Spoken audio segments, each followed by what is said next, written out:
ശ്രേഷ്ഠരായ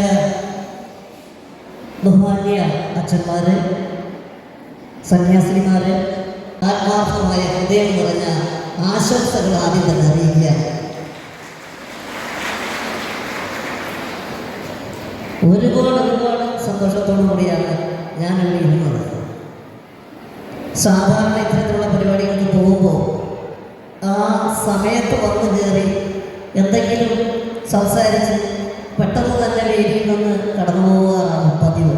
പക്ഷെ ഇവിടെ വന്നിരുന്നപ്പോൾ ഞാൻ വിചാരിച്ചു കുറച്ചു നേരം അഭിമുഖീകരിക്കേണ്ടി വരുമോ എന്ന്. പക്ഷേ എൻ്റെ മുന്നിൽ അവതരിപ്പിച്ച 3 ഇനങ്ങൾ സത്യത്തിൽ എന്നെ ഇരുത്തിക്കളഞ്ഞു എന്നുള്ളതാണ് സത്യം.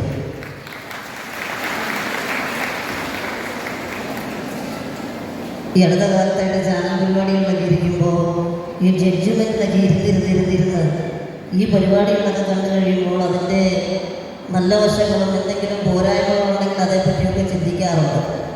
പക്ഷേ ഇന്ന് ഇവിടെ ഇരുന്നപ്പോൾ എനിക്ക് ഭയങ്കരമായ സന്തോഷം തോന്നി. കാരണം പലപ്പോഴും ഒരുപാട് വർഷങ്ങളായിട്ട് പല പരിപാടികളിലും വിദ്യാലയങ്ങളിൽ പങ്കെടുക്കുന്ന സമയത്ത് ഞാൻ ഓരോ വേദിയിലും വളരെ സ്നേഹപൂർവ്വം അഭ്യർത്ഥിക്കുന്ന ഒരു കാര്യമുണ്ട്. കുട്ടികളിലെ കലാപരമായ വാസനകളെ അതത് വിദ്യാലയങ്ങൾ പരമാവധി പരിപോഷിപ്പിക്കേണ്ട, പ്രോത്സാഹിപ്പിക്കേണ്ട ആവശ്യകതയെക്കുറിച്ച്. എന്തായാലും ഇന്ന് ഇവിടെ അതിൻ്റെ ആവശ്യമില്ല. കാരണം അത്ര എന്താ പറയുക, മികച്ച രീതിയിൽ, മികവുറ്റ രീതിയിൽ, വളരെ കൃത്യതയോടുകൂടി ഒരുപാട് കാലം ഈ ഒരു പരിപാടിക്ക് വേണ്ടി അത്യാവശ്യം നല്ല രീതിയിൽ പ്രാക്ടീസ് ചെയ്ത് തയ്യാറെടുത്തിരിക്കുന്ന കുട്ടികളെയാണ്, അവരുടെ പെർഫോമൻസാണ് എനിക്ക് കാണാൻ പറ്റിയത്. അതിന് ഈ പരിപാടി സംഘടിപ്പിച്ച അധ്യാപകർക്ക്, ഇതിൻ്റെ സംവിധായകന്, ഈ പ്രോഗ്രാമുകളെല്ലാം പിന്നണിയിൽ ആരാണോ അവർക്കൊക്കെ ആത്മാർത്ഥമായ അഭിനന്ദനങ്ങൾ അത് തന്നെ അറിയിക്കുകയാണ്. ഈ വേദിയിലേക്ക് വന്ന് നിന്നപ്പോൾ എനിക്ക് നിങ്ങളൊരു കരഘോഷം നൽകി. പ്രിയപ്പെട്ടവരെ, ഒരു കലാകാരനെ ഏത് മാധ്യമത്തിൽ കണ്ടാലും, ചെറിയ സ്ക്രീനിലാണെങ്കിലും വലിയ സ്ക്രീനിലാണെങ്കിലും ഇതുപോലെ നേരത്തെ നമ്മൾ വേദിയിലാണെങ്കിലും കാണുമ്പോൾ സ്നേഹിക്കുന്ന നിങ്ങൾ നൽകുന്ന ആ 2 കൈ കൂട്ടിയടിക്കുന്ന ആത്മാർത്ഥമായ ശബ്ദം, അതാണ് ഒരു കലാകാരൻ്റെ ജീവിതത്തിൽ കിട്ടാവുന്നതിൽ വെച്ച് ഏറ്റവും വലിയ അവാർഡ്, അംഗീകാരം. അതിനൊന്നും ഒപ്പമാവില്ല ഇപ്പോൾ ഈ പറഞ്ഞ അവാർഡുകളും പുരസ്കാരങ്ങളും ഒക്കെ. കാരണം ഈ അംഗീകാരങ്ങളിലേക്കൊക്കെ എന്നെ നടന്നു എത്തിച്ചത്, അല്ലെങ്കിൽ അത് താണ്ടാൻ പ്രേരണയായത് ഈ പ്രോത്സാഹനം തന്നെയാണ്. എല്ലാവർക്കും എന്നെ നന്നായിട്ട് കാണാൻ കഴിയുന്നുണ്ടോ? ഉണ്ടെന്നുള്ളതാണ് എൻ്റെ വിശ്വാസം. കാരണം ആദ്യം തന്നെ വന്നപ്പോൾ തന്നെ എന്നെ വെച്ചൊരു പരിപാടി ഇവിടെ പ്ലാൻ ചെയ്തിരുന്നു, അത് പൊളിഞ്ഞു. അത് മറ്റൊന്നുമല്ല, ആ സൈഡിൽ നിന്ന് ആനയിച്ച് കൊണ്ടുവന്ന് ബാൻഡ് മേളത്തിൻ്റെ അകമ്പടിയോടെ നടത്തിക്കൊണ്ടുവന്ന് ഇവിടെ വരാനായിരുന്നു ഉദ്ദേശിച്ചിരുന്നത്. പക്ഷേ ഈ ഓഡിറ്റോറിയത്തിൽ കൂടി പോലും ഞാൻ നടന്നപ്പോൾ ഇവിടെ വന്ന് കയറിയപ്പോഴാണ് നിങ്ങൾക്ക് എല്ലാവർക്കും നന്നായിട്ട് കാണാൻ കഴിഞ്ഞത്. അത്രയ്ക്ക് ഹൈറ്റ് എനിക്കുള്ളതുകൊണ്ടാണ്. സദ്യം ക്ഷമിക്കുക. പലരുടെയും മുഖത്ത് ഭയങ്കരമായിട്ടുള്ള ചില അത്ഭുതങ്ങൾ കാണുന്നുണ്ട്. കാരണം അത്ഭുത ദ്വീപിലെ ഈ ഗജേന്ദ്രൻ കുതിരപ്പുറത്ത് കയറി കുതിരയൊക്കെ ഓടിച്ച് ഈ ഫൈറ്റൊക്കെ ചെയ്ത ഈ ആൾ ജീവിതത്തിൽ ഇത്രയും പൊക്കമുള്ളൂ എന്നുള്ളൊരു ചെറിയ ഡൗട്ട് എല്ലാവരുടെയും മുഖത്തുണ്ട്, ചെറുതെങ്കിലും ഇല്ലേ? ഇത്രയും ഉയരമുള്ള എനിക്ക് നിങ്ങളുടെ ഹൃദയത്തിലെ സ്നേഹത്തിൻ്റെ ഉയരമെന്ന് പറയുന്നത് 6 അടിക്ക് മുകളിലാണെന്ന് ഞാൻ മനസ്സിലാക്കുന്നു. അതുകൊണ്ടാണ് ഈ നിറഞ്ഞ കരഘോഷവും സ്നേഹവും ഒക്കെ തന്നെ. മുഹമ്മദ് KE കാർമൽ CMI സ്കൂളിൻ്റെ ആനുവൽ ഡേ ആഘോഷത്തോടനുബന്ധിച്ച് എനിക്ക് നിങ്ങളെല്ലാവരെയും കാണാനും നിങ്ങൾക്കെല്ലാവർക്കും എന്നെ കാണാനും അവസരം ഒരുക്കി തന്ന സ്കൂളിൻ്റെ മാനേജർ, പ്രിൻസിപ്പൽ, ഈ പരിപാടിയുമായി ബന്ധപ്പെട്ട എല്ലാവർക്കും പ്രത്യേകം സ്നേഹവും നന്ദിയും അറിയിക്കുന്നു. ഞാൻ ആദ്യമായി സ്റ്റേജിൽ കയറിയ ഒരു കഥ പറയാം. എല്ലാവരും ശ്രദ്ധിച്ചിരിക്കുകയാണെങ്കിൽ ആ കഥ ഞാൻ പറയുമായിരിക്കും. പിൻ ഡ്രോപ്പ് സൈലന്റ്. കുട്ടികളെല്ലാവരും റെഡിയാണോ? റെഡിയാണെങ്കിൽ എല്ലാവരും നല്ലൊരു ക്ലാപ്പ് ചെയ്തേ. ഞാൻ ആദ്യമായി സ്റ്റേജിൽ അവതരിപ്പിച്ചത് മിമിക്രി അല്ലായിരുന്നു, കഥാപ്രസംഗമാണ്, സ്റ്റോറി ടെല്ലിംഗ് എന്നൊക്കെ പറയും. 4ാം ക്ലാസ്സിൽ പഠിക്കുമ്പോൾ എൻ്റെ 4 അധ്യാപകർ നിർബന്ധിച്ച് എന്നെ സ്റ്റേജിൽ കയറ്റിയതാണ്. അജയന് എന്തെങ്കിലും പെർഫോമൻസ് ചെയ്യണം. അങ്ങനെ ഞാൻ ചെറിയ ജുബയൊക്കെ തയ്ച്ചു കാതികനായി കഥാപ്രസംഗം പറയാൻ വേണ്ടി സ്റ്റേജിൽ കയറി കട്ടം പൊങ്ങി. പുറയിൽ ബെഞ്ചും ഡെസ്കും എല്ലാം ഒടിയുകയാണ്. എന്നെ കാണാൻ വേണ്ടിയിട്ട് ആൾക്കാർ ബെഞ്ചിൻ്റെ ഡെസ്കിൻ്റെ മേളിൽ കയറി നിൽക്കുന്ന. അപ്പം ഞാനെന്ന കലാകാരൻ സ്കൂളിന് കനത്ത നാശനഷ്ടം ഉണ്ടായിക്കൊണ്ടിരിക്കുകയാണ് എന്ന് മനസ്സിലാക്കിയപ്പോൾ ടീച്ചേഴ്സ് ചാടി വീണു. അജയ തുടങ്ങരുതേ എന്ന് പറഞ്ഞു. 2 ടേബിൾ കൊണ്ടുവന്നു. ഒന്നിന് കാതികനെ കയറ്റി നിർത്തി. അപ്പോഴാണ് എനിക്ക് എല്ലാവരും കാണാൻ സാധിച്ചത്. എൻ്റെ മനസ്സ് പതിയെ ചങ്കിടിപ്പ് കൂടാൻ തുടങ്ങി. ഇങ്ങനെ ഇടിക്കുന്നു. ഞാൻ കലാസ്നേഹികളായ ഗുരുജനങ്ങളെ, സഹോദരി സഹോദരന്മാരെ, ഇന്ന് ഞാൻ നിങ്ങളുടെ മുമ്പിൽ അവതരിപ്പിക്കുന്ന കഥാപ്രസംഗം എന്ന് പറഞ്ഞത് കഥയുടെ പേര് മറന്നുപോയി.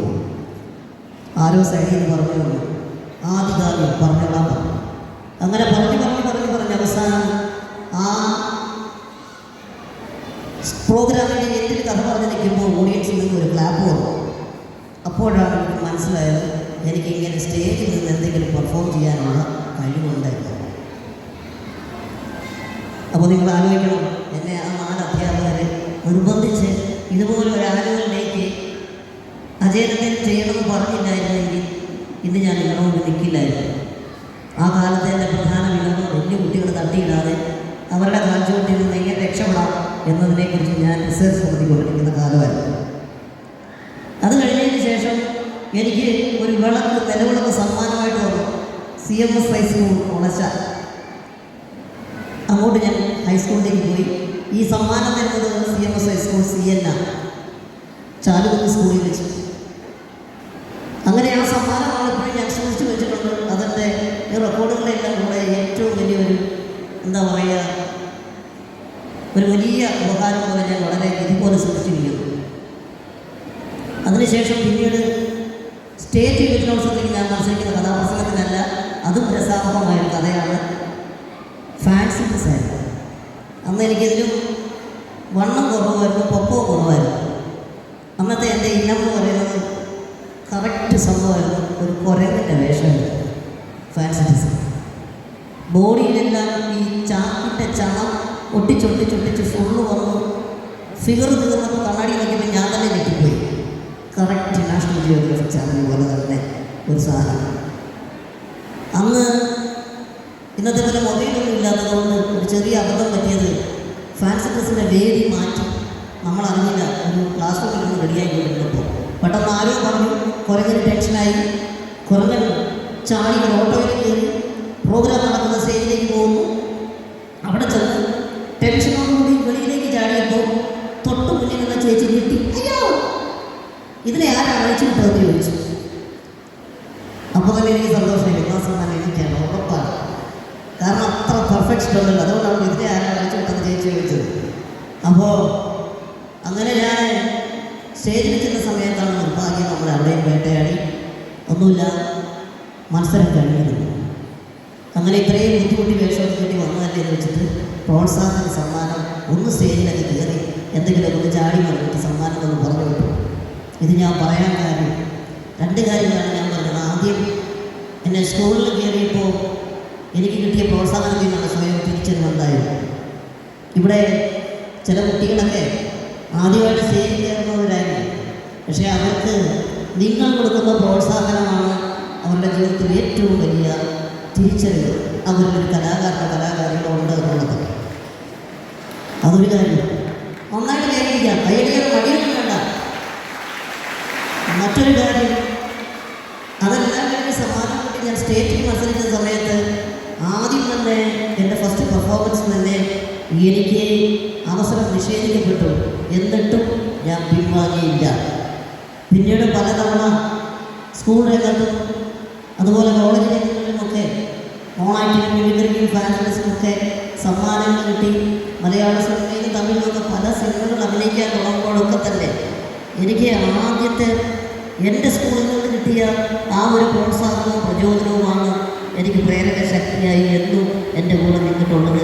എൻ്റെ ഗുരുക്കന്മാരുടെ അനുഗ്രഹമാണ് എന്നും എൻ്റെ കൂടെ നിന്നിട്ടുള്ളത്. കരുത്തും ഊർജ്ജവും അതിൻ്റെ ഒരു എനർജി എന്ന് പറയുന്നത് അത് പറയാൻ ഒരിക്കലും സാധിക്കാത്തതിനും അപ്പുറത്താണെന്നുള്ള കാര്യത്തിൽ യാതൊരു സംശയവുമില്ല.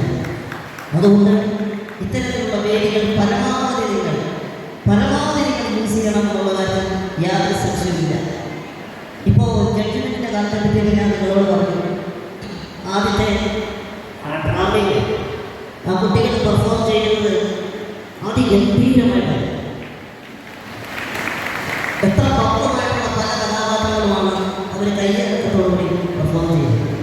അതുപോലെ തന്നെ അത് തുടങ്ങി യേശുവിൻ്റെ തിരുപ്പിറവിയിൽ കൊണ്ടുവന്ന് നിന്ന് ഒടുവിൽ ആ തുടക്കത്തിൽ തന്നെ വന്നു നിന്ന് അത് അവസാനിക്കുമ്പോൾ അതിൻ്റെ പിന്നിലുള്ള കുട്ടികളുടെ പ്രയത്നത്തെ ആത്മാർത്ഥമായിട്ട് അഭിനന്ദിക്കുന്നു.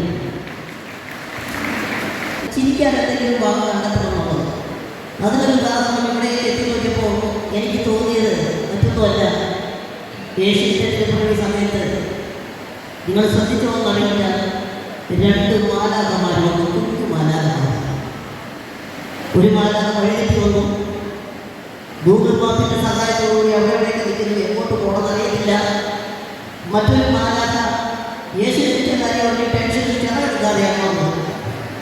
അത്രയും ടെൻഷൻ പിടിച്ച് വന്നിട്ടും ആ ചിറകില്ലെങ്കിൽ സ്വന്തം കൈ ചിറകാക്കി ആ കുഞ്ഞുമാലാഖ വിട്ടില്ല. അവിടെ ബ്രില്യൻ്റായിട്ട് പെർഫോം ചെയ്തു എന്നതാണ് ഏറ്റവും വലിയ കാര്യം. ഇപ്പം ഇങ്ങനെയുള്ള കാര്യങ്ങളാണ് ഞാൻ പറയുന്നത്. മനസ്സിലാക്കണം കാലഘട്ടത്തിൻ്റെ വ്യത്യാസം. നമ്മൾ വെറുതെ മോട്ടിവേറ്റ് ചെയ്യുന്നത് കാര്യമില്ല, അതിനകത്ത് നിന്ന് എന്തെങ്കിലുമൊക്കെ തമാശകൾ കണ്ടെത്തുക എന്നുള്ളത്. ഡാൻസ് പെർഫോമൻസിനെ പറ്റി പറഞ്ഞാൽ ഗംഭീരമായിരുന്നു. അതിനകത്ത് എടുത്തു പറയേണ്ട ഒരു കാര്യം, ഞാൻ ഒരു വിദ്യാലയത്തിൽ അധികം കാണാത്ത ഒരു പെർഫോമൻസ് ആയിരുന്നു ആ എട്ടിലുണ്ടായിരുന്ന ആക്രോബാറ്റിക് സ്റ്റൈല്. ടെൻഷനിലാണോ അറിയത്തില്ല, 2 അധ്യാപകരാണോ സഹായികളോ അറിയത്തില്ല. ആ കയറ് വലിച്ചപ്പോൾ ഞാൻ അച്ഛൻ ടെൻഷൻ കൊണ്ട് ഞങ്ങളൊന്ന് വെച്ച് പോയി. അച്ഛൻ്റെ ആ സൗണ്ട് ഞാൻ കേട്ടു.